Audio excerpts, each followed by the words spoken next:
الحمد للہ رب العالمین والصلاة والسلام علی سید المرسلین وعلی آلہ وصحبہ اجمعین، اما بعد۔ آج کا درس انشاءاللہ استنجا اور قضائے حاجت کے آداب سے متعلق رہے گا۔ استنجا کا مفہوم یہ ہے کہ اگلی اور پچھلی شرمگاہوں سے کوئی چیز نکلنے پر اس کی صفائی کی جائے، اس کی صفائی کو استنجا کہتے ہیں۔ اگر یہ صفائی پانی سے ہو تو استنجا کہتے ہیں، اور اگر پانی کے علاوہ مٹی سے، ڈھیلے سے، ٹیشو پیپر سے، کاغذی رومال سے اور اس طرح کی چیزوں سے ہو تو اسے استجمار کہتے ہیں۔ استنجا اور استجمار یہ دو الفاظ استعمال ہوتے ہیں۔ اسے معلوم ہوتا ہے کہ صفائی کی دو صورت ہے، ایک پانی سے اور ایک پانی کے علاوہ ان چیزوں سے جن کے ذریعے صفائی ہو سکتی ہے، جیسے مٹی وغیرہ۔ قضائے حاجت کے آداب میں سے ایک ادب یہ ہے کہ قضائے حاجت کی جگہ پر داخل ہوتے ہوئے اور نکلتے ہوئے کچھ آداب بتائے گئے ہیں۔ جب قضائے حاجت کے لیے بیت الخلاء میں انسان داخل ہو تو بایاں پیر آگے بڑھائے اور کہے اللہم انی اعوذ بک من الخبث والخبائث، یا خبث والخبائث۔ خبث اور خبث دونوں طرح اسے پڑھا جا سکتا ہے، اور اسی طرح سے اس کے معنی میں بھی فرق ہوگا۔ یہ حدیث متفق علیہ ہے، صحیح بخاری میں 142 نمبر پر اور صحیح مسلم میں 375 نمبر پر موجود ہے۔ اس کے معنی ہوتا ہے کہ اے اللہ، میں تیری پناہ میں آتا ہوں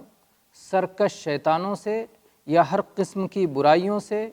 اور سرکش مرد شیطانوں سے اور سرکش شیطانیوں سے۔ اسی طرح سے بیت الخلاء سے باہر نکلتے ہوئے سنت یہ ہے کہ داہنا پیر پہلے نکالا جائے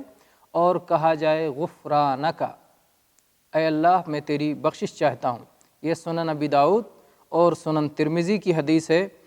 سنن ابی داؤد میں 30 نمبر پر اور سنن ترمذی میں 7 نمبر پر موجود ہے۔ مسجد میں داخل ہوتے ہوئے، کپڑا پہنتے ہوئے، جوتے پہنتے ہوئے، حمام سے نکلتے ہوئے، ان صورتوں میں داہنے پیر کو آگے رکھنا چاہیے، اور مسجد سے نکلتے ہوئے، کپڑے اتارتے ہوئے، جوتے اتارتے ہوئے، حمام میں داخل ہوتے ہوئے ان صورتوں میں بائیں پیر کو آگے رکھنا چاہیے۔ ایسے ہی جو شخص قضائے حاجت کرنا چاہے کھلے میدان میں، فضا میں، صحرا میں، اس کے لیے سنت یہ ہے کہ آنکھوں سے دور نکل جائے، اوجھل ہو جائے اور لوگوں کی نظروں سے چھپ کر کے یہ عمل انجام دے، اور ایسی جگہ تلاش کرے جہاں کی مٹی نرم ہو تاکہ نجاست کے چھینٹے، پیشاب کے چھینٹے اڑ کر اس کے اوپر نہ پڑیں۔ ایسے ہی آداب میں سے ایک یہ بھی ہے کہ انسان پیشاب کرنے کے لیے بیٹھ کے پیشاب کرے۔ ہاں، کبھی کبھار کھڑے ہو کر کے پیشاب کرنا جائز اور درست ہے، بشرطے کہ پیشاب کے چھینٹے کرنے سے، چھینٹوں سے بچ سکے اور ایسے ہی بے پردگی سے محفوظ ہو، لوگوں کی نظریں اگر اس پر نہ پڑ رہی ہوں اور چھینٹوں کے اڑنے کا خطرہ بھی نہ ہو تو ایسی صورت میں کھڑے ہو کر کے بھی پیشاب کیا جا سکتا ہے۔ مرد اور عورت ان دونوں کے اوپر حرام ہے کہ وہ اپنی شرمگاہوں کو لوگوں کے سامنے کھولیں، شرمگاہوں کا چھپانا فرض ہے۔ ایسے ہی ان احکام میں سے یہ بھی ہے کہ جب حمام میں یا بیت الخلاء میں داخل ہونا ہو تو قرآن پاک کو، مصحف کو اپنے ساتھ لے کر کے بیت الخلاء میں نہ جائیں۔ البتہ اگر چوری ہونے کا خوف ہے، گم ہو جانے کا خوف ہے تو اس کو لے کر کے جا بھی سکتے ہیں۔ البتہ اگر کوئی ایسا شخص میسر ہو کہ جسے دے دیں جو اس کی حفاظت کرتا رہے یہاں تک کہ جب آپ نکل آئیں آپ اس سے حاصل کر لیں تو یہ بہتر صورت ہے۔ ایسے ہی حمام میں، بیت الخلاء میں اگر کوئی شخص کوئی ایسی مشین، کوئی ایسا آلہ لے کر کے داخل ہوتا ہے جس میں قرآن یا حدیث موجود ہے، جیسے موبائل میں آج کل قرآن پاک رکھے جاتے ہیں اور احادیث کے پروگرام رکھے جاتے ہیں، یا اسی طرح سے کسی قسم کی کیسٹ ہو یا کوئی میموری ہو جس کے اندر قرآن پاک کو محفوظ کیا گیا ہے یا احادیث کو محفوظ کیا گیا ہے، تو اس کو لے کر کے حمام میں جایا جا سکتا ہے، بیت الخلاء میں جایا جا سکتا ہے، کیونکہ اس کی مثال بالکل ایسی ہی ہے جیسے انسان کے اندر کی چیز ہو۔ انسان کچھ صورتیں یاد رکھتا ہے اور اس کے سینے میں وہ صورتیں اللہ کا کلام محفوظ ہوتا ہے، اور اس کے باوجود وہ حمام میں داخل ہوتا ہے۔ تو اس طرح سے ان چیزوں کو لے کے حمام میں داخل ہو سکتے ہیں۔ اسی طرح سے کوئی ایسی چیز جس میں اللہ کا ذکر موجود ہے اسے لے کر حمام میں داخل ہو سکتے ہیں، البتہ افضل اور بہتر یہ ہے کہ اس سے بچا جائے اور اس کے لے کے حمام میں داخل نہ ہوا جائے۔ پیشاب کرتے ہوئے بعض چیزیں مکروہ ہیں، مثال کے طور پر کہ اگر کہیں سوراخ ہو تو سوراخ میں پیشاب نہیں کرنا چاہیے، ایسے ہی داہنے ہاتھ سے اپنی شرمگاہ کو نہیں چھونا چاہیے، داہنے ہاتھ سے نہ ہی استنجا کرنا چاہیے نہ ہی استجمار، یعنی چاہے پانی استعمال کرنا ہو، چاہے ڈھیلے اور ٹیشو اور کپڑا استعمال کرنا ہو، اس کے ذریعے سے پیشاب کو سکھانا ہو، کسی حالت میں داہنے ہاتھ سے یہ عمل نہیں کرنا چاہیے۔ اور ایسے ہی اگر کھلے میدان میں انسان پیشاب یا پاخانہ کر رہا ہے تو جب تک وہ زمین کے قریب نہیں ہو جاتا تب تک اس کو اپنے کپڑے نہیں اٹھانا چاہیے، کیونکہ اس میں بے پردگی کا اور ستر کے دکھائی جانے کا خطرہ ہے۔ ایسے ہی جس وقت انسان پیشاب کر رہا ہو یا پاخانہ کر رہا ہو، اگر کوئی اس سے سلام کرے تو جواب دینا مکروہ ہے۔ قضائے حاجت مکمل کر لینے کے بعد آدمی پاکی حاصل کرے اور اس کے بعد سلام کا جواب دے۔ اگر کسی بچے نے یا بچی نے جو ابھی دودھ پی رہے ہیں، دودھ پیتا بچہ یا دودھ پیتی بچی کا پیشاب اگر کپڑے پر لگ جائے تو ایسی صورت میں چھینٹا مار لینا کافی ہے، لیکن جب وہ کھانا کھانا شروع کر دیں تو پھر ان کے پیشاب کو دھونا ضروری ہوگا۔ اگر اپنی ماں کا دودھ پی رہا ہے تو یہ حکم ہے، اگر باہر کا دودھ بوتل کا دودھ پی رہا ہے تو اسے بھی کھانا تصور کیا جائے گا، کھانا مانا جائے گا، اور ان کے پیشاب کو بھی دھلنا لازمی ہوگا۔ قضائے حاجت کرنے میں ایک اہم ادب یہ ہے کہ قبلہ کی طرف نہ ہی منہ کرنا چاہیے اور نہ ہی پیٹھ کرنا چاہیے، چاہے انسان اپنے گھر کے اندر بیت الخلاء بنائے ہوئے ہو اور چاہے کھلے میدان میں قضائے حاجت کر رہا ہو، کسی بھی صورت میں قضائے حاجت کرنے کی حالت میں قبلہ کی طرف نہ منہ کرنا چاہیے نہ پیٹھ کرنا چاہیے، یہی راجح بات ہے۔ اور اس سلسلے میں ابو ایوب انصاری رضی اللہ عنہ کی حدیث ہے کہ نبی کریم صلی اللہ علیہ وسلم نے ارشاد فرمایا، اذا اتیتم الغائط فلا تستقبلوا القبلة ولا تستدبروها ولكن شرقوا او غربوا۔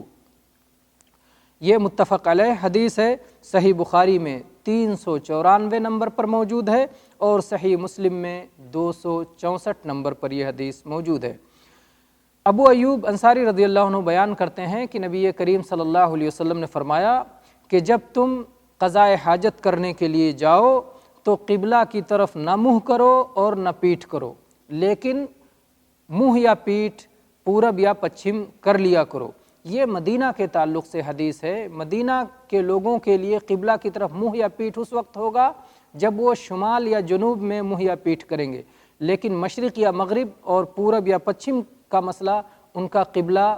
پورب یا پچھم میں نہیں ہے، تو اس لیے انہیں یہ کہا گیا ہے ہر سمت کے لوگ اپنے سمت کا اسی لحاظ سے خیال کریں گے۔ ابو ایوب انصاری رضی اللہ عنہ فرماتے ہیں کہ ہم شام گئے تو ہم نے وہاں کچھ ایسے بیت الخلاء بنے ہوئے دیکھے جو قبلہ کی سمت بنے ہوئے تھے، تو ہم وہاں تھوڑا سا مڑ جایا کرتے تھے اور اللہ تبارک و تعالیٰ سے استغفار کر لیا کرتے تھے، معافی مانگ لیا کرتے تھے۔ بعض جگہوں پر قضائے حاجت کرنا حرام ہے، چنانچہ مسجد میں پیشاب یا پاخانہ کرنا یا اسی طرح سے راستوں میں کرنا یا ایسی ان سائے دار جگہوں میں جہاں لوگ آ کر کے سایہ حاصل کرتے ہیں، یا اسی طرح سے پھلدار درختوں کے نیچے، یا ان گھاٹوں پر جہاں لوگ آ کر کے پانی پیتے ہیں یا اپنے جانوروں کو پانی پلاتے ہیں، یا اسی طرح سے باغات میں، پارکوں میں جہاں کے لوگ عام طور پر آ کر کے جہاں جو ہے تفریح کے لیے، سیر و تفریح کے لیے آتے ہیں اور رکتے ہیں، اور استراحات میں، اور ایسے ہی خرید و فروخت کی جگہوں میں، بازاروں میں جہاں پر لوگوں کا آنا جانا رہتا ہے، ان ساری جگہوں پر قضاء حاجت کرنے سے پرہیز کرنا چاہیے، کیونکہ یہ حرام ہے، اس سے لوگوں کو تکلیف پہنچتی ہے۔ اگر پانی کے علاوہ کسی اور چیز سے صفائی کی جائے تو صفائی کس طرح کی جائے گی، آئیے یہ دیکھتے ہیں۔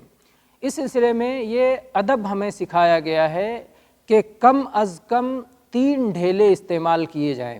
یا اگر ٹیشو سے سکھا رہے ہوں تو 3 بار سکھایا جائے، یا اسی طرح سے پتھر یا کوئی بھی چیز استعمال کر رہے ہیں تو کم از کم 3 بار صفائی کا اہتمام کیا جائے۔ اگر 3 بار میں صفائی نہیں ہوتی ہے تو بڑھا سکتے ہیں، البتہ بڑھاتے ہوئے یہ خیال رکھیں کہ وتر پہ ختم کریں، طاق عدد پہ ختم کریں۔ 3 سے اگر بڑھایا تو 5 پہ